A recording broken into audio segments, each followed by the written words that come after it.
Assalomu alaykum, hurmatli brifing ishtirokchilari. O'simliklar karantini va himoyasi agentligi Yangi shahar bo'limi tomonidan amalga oshirilayotgan islohotlar va natija va muammolar bilan tanishtirib o'taman. O'zbekistonda o'simliklar karantini va himoyasi tizimi takomillashtirish bo'yicha keng ko'lamli islohotlar amalga oshirilmoqda. Mazkur islohotlar doirasida Yangi shahar bo'limida ham zamonaviy nazorat usullari, raqamli monitoring tizimlari va elektron xizmatlar bosqichma-bosqich joriy etilmoqda. Natijada ekin maydonlarida zararli organizmlarni erta aniqlash imkoniyati kengaydi.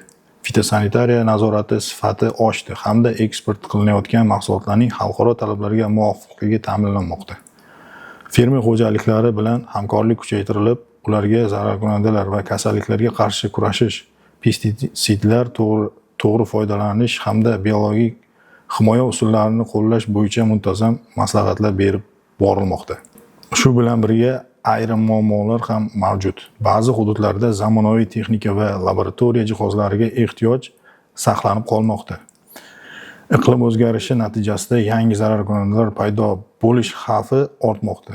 Ushbu muammolarni bartaraf etish yuzasidan tegishli chora-tadbirlar amalga oshirilmoqda.